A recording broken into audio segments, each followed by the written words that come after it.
Hello everyone, welcome to Naira study point.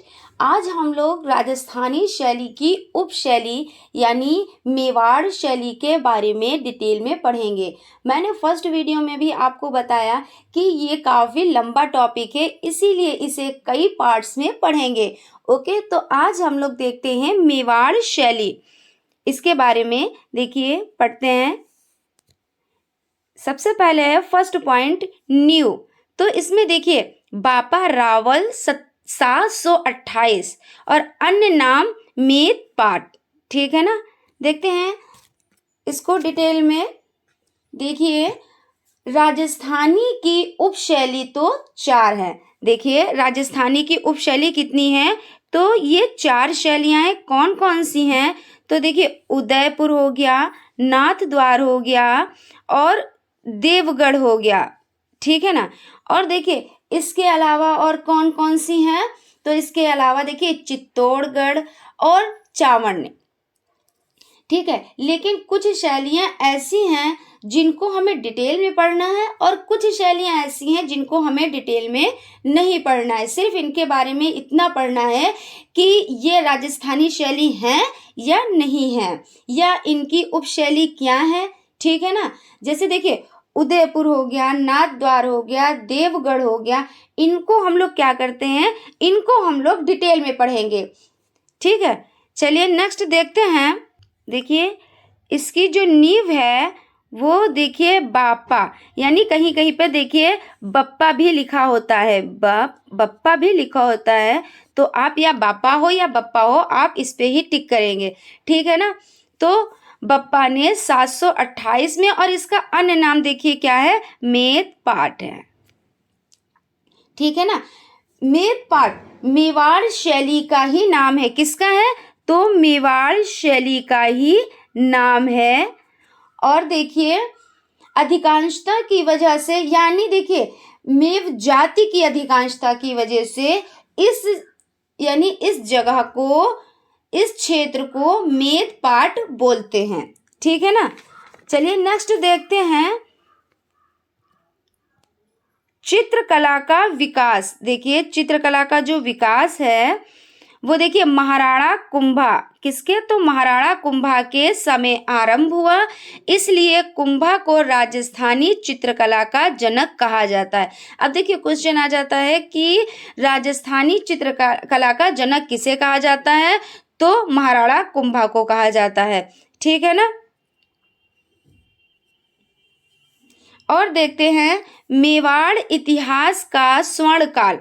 तो मेवाड़ इतिहास का जो स्वर्ण काल है वो किसको कहा जाता है, तो वो जो है महाराणा कुंभा के काल को मेवाड़ इतिहास का स्वर्ण काल कहा जाता है।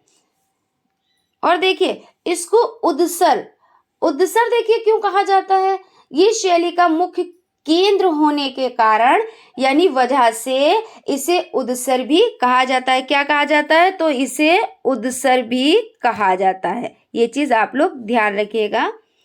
और देखिए, अगर हम मेवाड़ शैली की बात करें तो यहाँ पर महाराणा कुंभा का नाम आपको जरूर मिलेगा। ठीक है ना।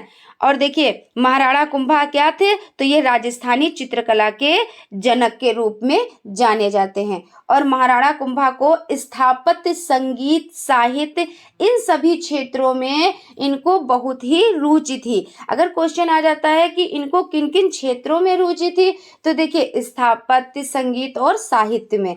ठीक है ना।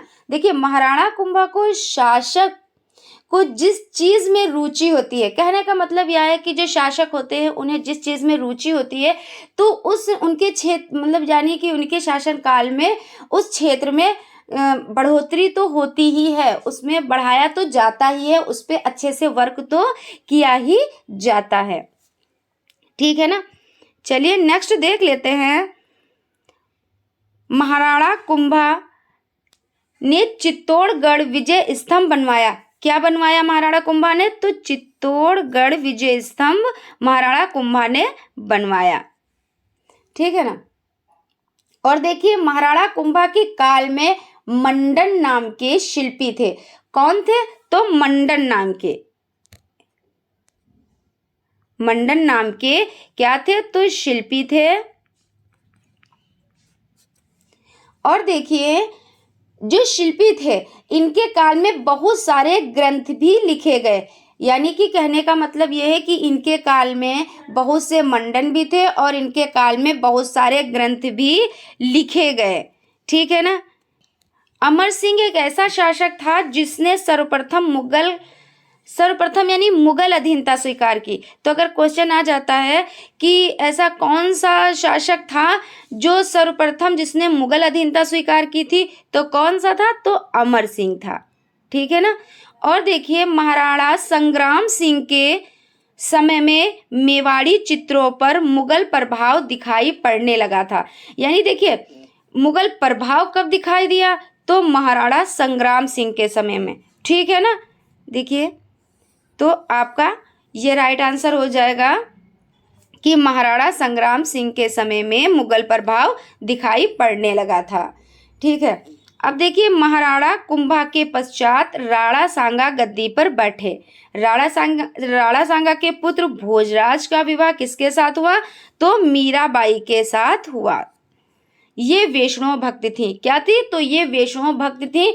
और देखिए मीराबाई कि गाय भक्ति पद आज भी कहाँ कहाँ है लोकप्रिय, तो देखिए गुजरात में, बुंदेलखंड में और राजस्थान में इनके गीत लोकप्रिय हैं। नेक्स्ट पॉइंट देख लेते हैं। देखिए जिसका प्रभाव राजस्थानी संस्कृति तथा कला दोनों पर पड़ा, तो किस किस पर पड़ा, तो राजस्थानी संस्कृति पर और कला दोनों पर प्रभाव पड़ा। देखिए नेक्स्ट पॉइंट देखते हैं।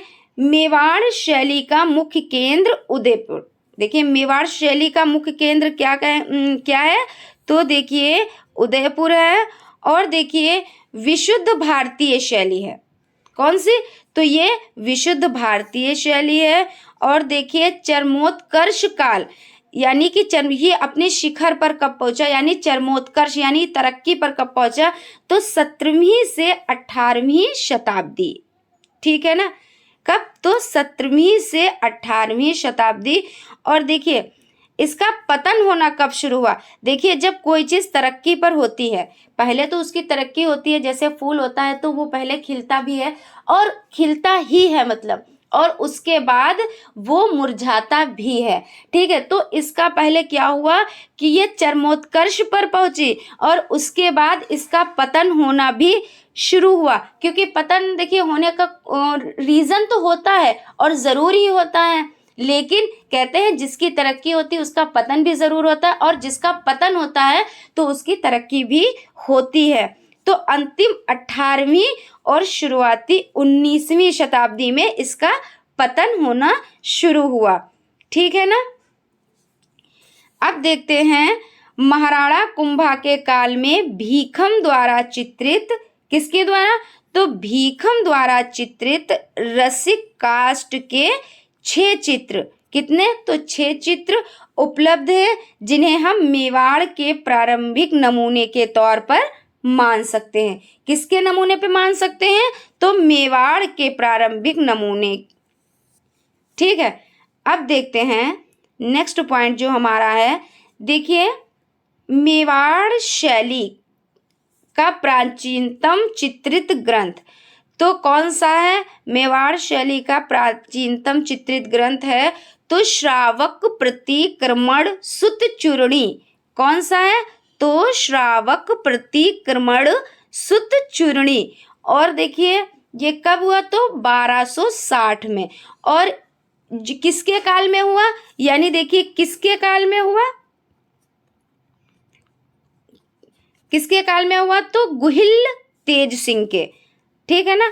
और देखिए चित्रित हुई तो किसके काल में, तो देखिए ये चित्रित जो हुई वो कमल चंद द्वारा चित्रित हुई। यानी किसके द्वारा चित्रित हुई, तो कमल चंद द्वारा। और देखिए दूसरा देखिए 1418 में कल्पसूत्र। कौन सा, तो 1418 में कल्पसूत्र। और देखिए बाद में 1423 ईस्वी में सुपासनाचर्यम और गीत गोविंद आदि चित्रित हुए। ठीक है। देखिए 1423 में कौन सा, तो सुपासनाचर्यम। और देखिए गीत गोविंद आदि, आदि का मतलब और भी ग्रंथ चित्रित हुए। ठीक है ना। चलिए नेक्स्ट पॉइंट देख लेते हैं, किसके काल में चित्रित हुई, तो देखिए महाराणा मोकल के काल में।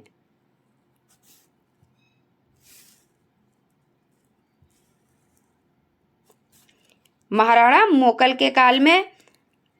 और देखिए कहाँ चित्रित हुई, देखिए कहाँ चित्रित हुई, तो दिलवाड़ा उदयपुर में। ठीक है ना। कौन सी, तो हम किस पुस्तक की बात कर रहे हैं, यानी किस ग्रंथ की बात कर रहे हैं, तो सुपासना। ठीक है ना। किसके द्वारा, यानी ये सुपासना किसके द्वारा, तो हीरानंद द्वारा चित्रित हुई। किसके द्वारा चित्रित हुई, तो हीरानंद द्वारा चित्रित हुई। नेक्स्ट देख लेते हैं कि मेवाड़ शैली का सबसे सुंदर चित्रण किसका हुआ। तो अगर क्वेश्चन आ जाता है कि मेवाड़ शैली में जो सबसे सुंदर चित्रण किसका हुआ, तो चोर पंचाशिका और पालम भागवत। देखिए सबसे फर्स्ट नंबर पे आपकी चोर पंचाशिका आएगी। अगर ऑप्शन में चोर पंचाशिका है तो यही आपका राइट आंसर है, और पालम भागवत है, दोनों अगर ऑप्शन है तो आप लोग चोर पंचाशिका पर टिक करिएगा। और बाय द वे अगर आपका चोर पंचाशिका ऑप्शन नहीं है और उसकी जगह पे पालम भागवत ही है, और मतलब 3 ग्रंथों के नाम हैं, तो आप पालम भागवत को ही मान्यता देंगे, यानी कि इसी को सही मानेंगे और इसी पे टिक करेंगे। यही आपका राइट आंसर होगा। ठीक है ना। और देख लेते हैं, देखिए मेवाड़ इतिहास को स्वर्णकाल, तो देखिए महाराजा कुंभा को कहा जाता है। मेवाड़ इतिहास को स्वर्णकाल तो महाराजा कुंभा को कहा जाता है। इन्होंने क्या किया था, इन्होंने खुद भी ग्रंथ लिखे, और देखिए इन्होंने यानी खुद ग्रंथ लिखे, और एक ग्रंथ संगीत राज है। कौन सा है, तो संगीत राज है, जो नाट्यशालाओं का उल्लेख मिलता है। जिसमें किसका उल्लेख मिलता है, तो नाट्यशालाओं का उल्लेख मिलता है। देखिए यानी एग्जाम के पॉइंट ऑफ व्यू से मोस्ट इंपॉर्टेंट है, इसे ध्यान में रखिएगा। और देखिए राजवल्लभ मंडल संबंधित है, तो देखिए किससे संबंधित है, संगीत कला से। और देखिए प्रसाद मंडल किससे संबंधित है, तो स्थापत्य कला से। और देखिए रूप मंडल किससे संबंधित है, तो चित्रकला से संबंधित है। यानी देखिए सबसे पहले अगर हम बात करते हैं कि देवता मूर्ति प्रकरण, ठीक है ना, तो देवता मूर्ति जो मूर्ति कला से संबंधित है, यानी देखिए देवता मूर्ति प्रकरण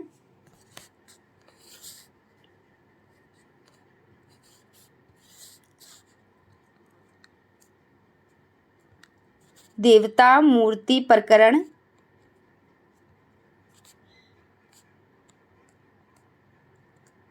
देवता मूर्ति प्रकरण किससे संबंधित है, तो देवता मूर्ति कला से। किससे है, तो मूर्ति कला से, मूर्ति कला से फर्स्ट है ये आपका।